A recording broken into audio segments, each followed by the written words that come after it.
nicest things about here is that it's so quiet. There's no traffic. There's nobody shouting and screaming. I feel I should be whispering to you.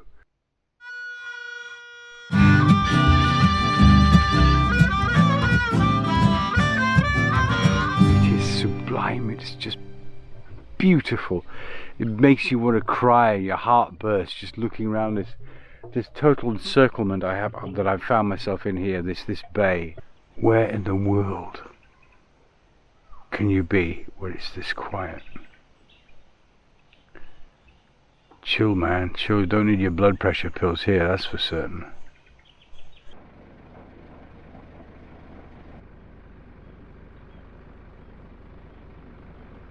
It would be nice to come back here again.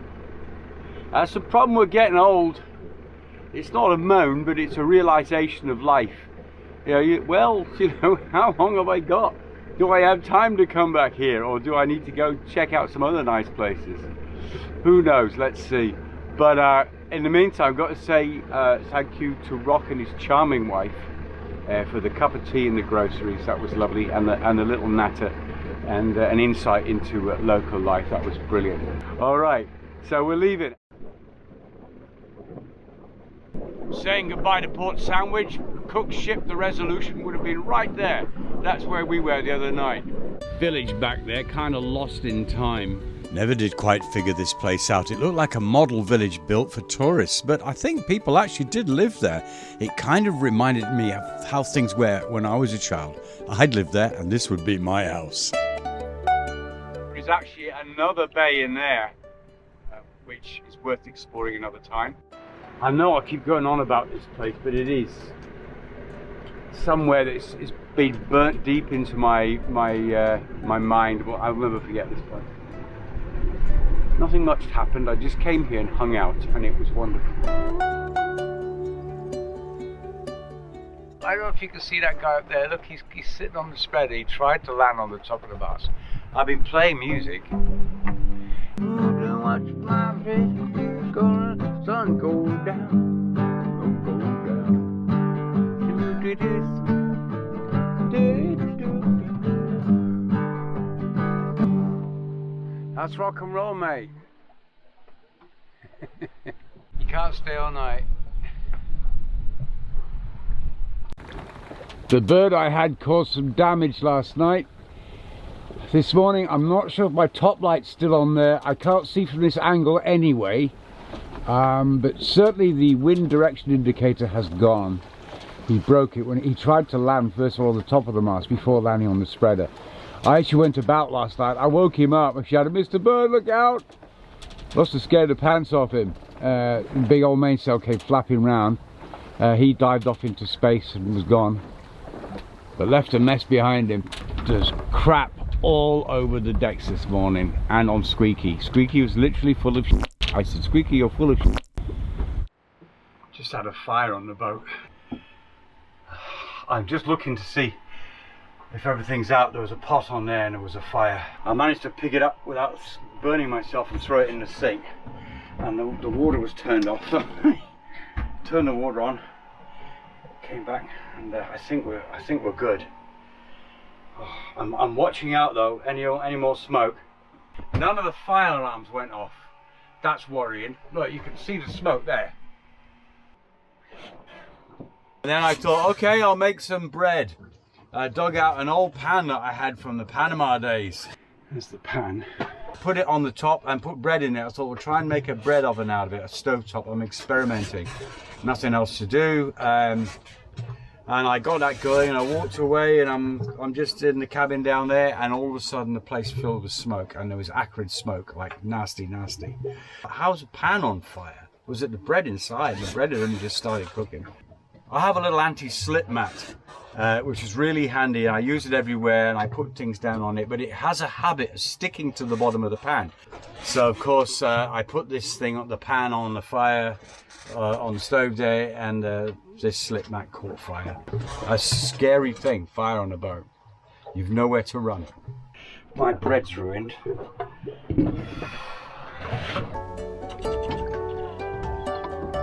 We're totally becalmed at the moment.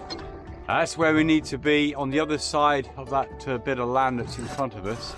There's a lot of noise, and that's because the sails are flogging. And there's no wind. So close, but yet so far.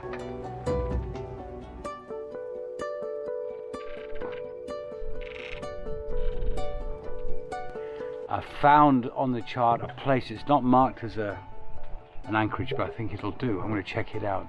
Otherwise, of another 8 miles of motoring further into the Sound to Luganville, which is the main town. But anyway, no more of this drifting.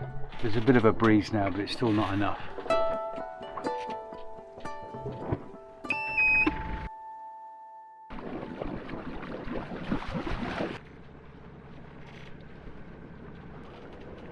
See if we can find somewhere to stop. Like a lot of these places, it's very deep, then comes up shallow, and it's finding enough shallow space that's big enough, but not too small enough to put an anchor on and stop, which is what I think I've found. It's what we're going to take a look at. I'm going to watch this corner, but on this side of the island, we're out of the weather. It's a giant horseshoe. I can kind of see where the anchorage is going to be. I'm beginning to think, because I've no AIS signals of any other yachts in this area, and this is the checking out place, is where you come to check out, and that's what we've come to do. And so at the end of the season, yachts come here, and there aren't any. I think I'm the last yacht here. But anyway, it means I have this place to myself. It's what they call a ledge. You got the shore here. Then you have a bit of a fringing reef. Then it goes down, but then it slopes to somewhere over where we are, and down to like 15 meters or something like that, 20 meters, and then it just drops, goes poof. I mean, deep, deep, deep. So you've got to find a small place on the ledge, which is deep enough for your boat to float in, because it's okay over there for rowing boats and things like that and swimming, but no good for shaddy. So in the middle here would be an ideal, but if the wind changes overnight and blows that way, then the boat's going to go the arse end where it's shallow. I'm counting that the wind is going to come from over there and blow us back off the reef, because that's what's forecast. It's on the other side of the island blowing this way. That's why we're here. It should be protected, but to be sure, I have anchored a fair bit off on the edge of the drop-off. The problem there is if you blow too far this way, your anchor falls off the edge and is actually swinging, and you end up floating across the bay. That has happened to me before, many, many years ago, not recently. But what's not to like? It's then I became a bit of a voyeur. I noticed this man and his son, a fisherman and his boy, and they were out, of course, fishing in a dugout canoe, a real proper dugout canoe, not one that's been made for tourists.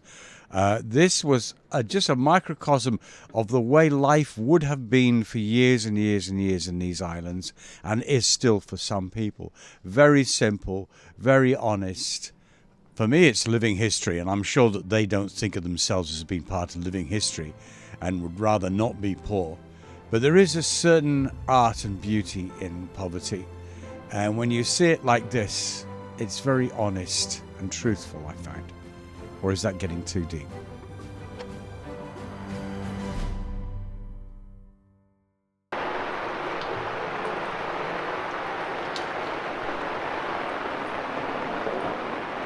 Well, the wind came up that night, and what happened is what I didn't want to happen, of course. It was the wrong way, and it was blowing me back onto the reef. I knew there were a lot of coral heads down there, so it was an all-night vigil in the cockpit, waiting for the light of the next day. Well, we made it to live another day. It is actually, again, quite shallow here. Now I've got to get the anchor up. But basically, the wind blew from the wrong direction, and it blew quite hard. I had the plotter on, and I was awake, and I had the anchor winch turned on. I was ready to go. To just motor out, pull the anchor up. But I need to go to town, which is down there, and start things rolling get the boat ready to go somewhere else. Yeah, baby! People will say, why don't you put a swivel on that thing? Well, I've had one before. I don't trust them. You've got a little connection which is hidden, that you can't see the state of it.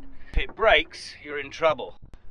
It's better just to do what I've just done now. Put on the anchor. There you go. Nice and gently. There you go. I loved it. I tell you what, Maxwell has been such a boon in my life. Right, I'm going to pull him a little bit tighter, and we're going to leave him like that, ready to drop.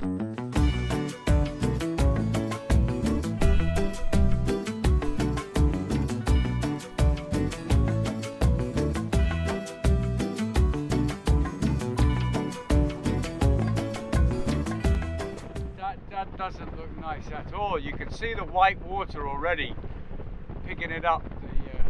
I really don't know what to do. There's no place to kind of hide here. I don't like this. I don't like this. It's not good. Sod all protection in this place. I don't like it, especially after last night.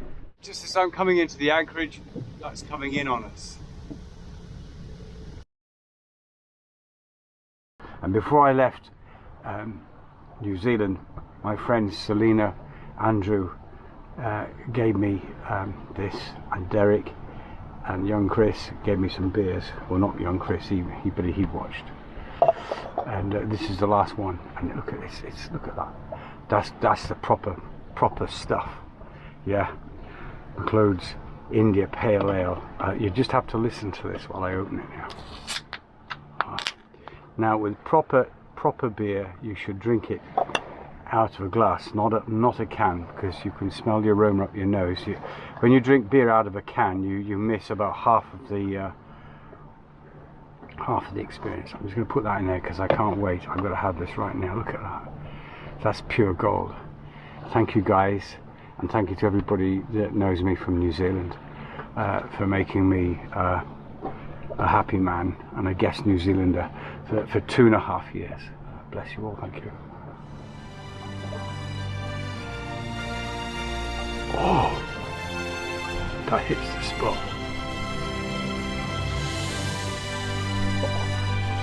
Oh, all is right with the world.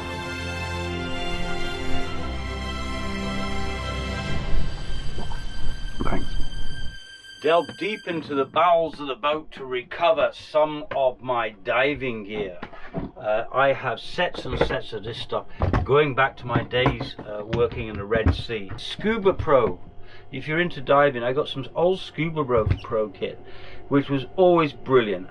Got my next door neighbour there. He's got more rust on him than I do, so that boat and Shaddy have a lot in common. The two other cruising boats from this side left yesterday. It kind of leaves me feeling a little bit lonely and exposed in this rather exposed anchorage. I don't like it. Been here a couple of days, but gotta go ashore. Squeaky's in the water for that. There's a hotel come resort kind of thing, and I believe they have a bar and a grill over there, and they'll do things like laundry, so I'm going to speak nicely to them. Got my Sunday best and going to shore duds on. That's because I'm going to go over to the, as I said, the hotel. These are the only things that I can find that don't smell.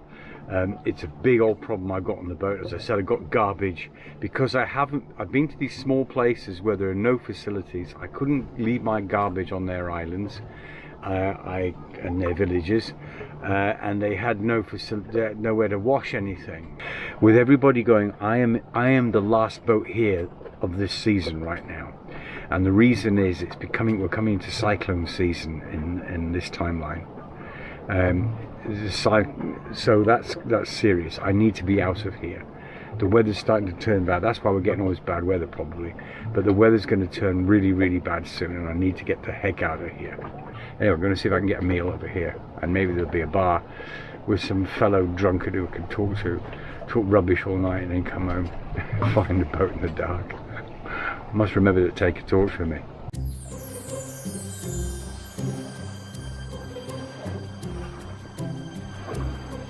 Okay, let's see if they've got pizzas or burgers.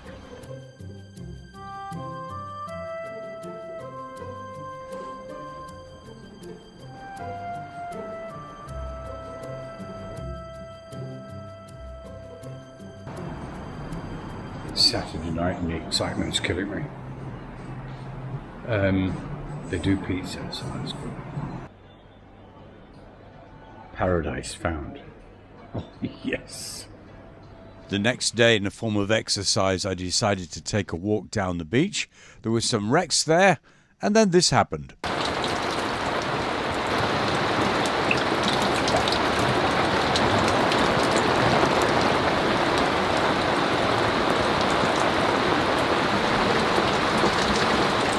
No diving today.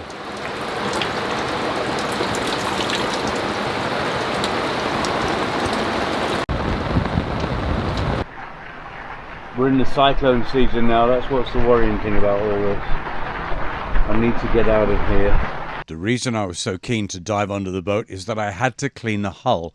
It had been quite some time since Shadid had a bottom done, and I was going to Australia and I had to get the barnacles off before going there.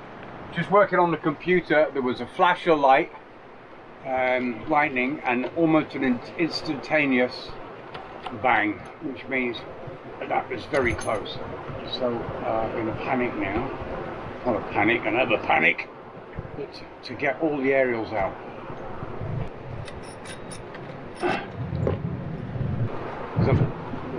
You can hear that, Len. You can hear that. After a few hours, it was all over, blue skies again, and tranquility is restored. That was the biggest shower I've seen in a long time. But I did manage to film quite a few of these. Just looking at these guys here, they're cool. There's lots of laughing going on, I don't know why. They're fishing. At last, with calmer waters and clear skies so I could actually see what I was doing down under, it was time to get in the water and do some work. Ignore the loud shots.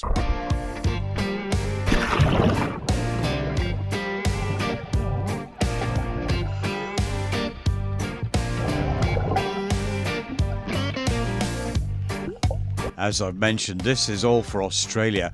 Like New Zealand, they're very, very keen on bio pollution. That's bugs and things that don't belong there, stuck on foreign boats coming in, so they have to have a squeaky clean hull. So I'm more than happy to play by the rules. Plus the fact it's nice to keep the boat clean on the bottom. It makes her go faster. And lastly, while I was down there, Cappy in New Zealand, mate, prop speed, looking good.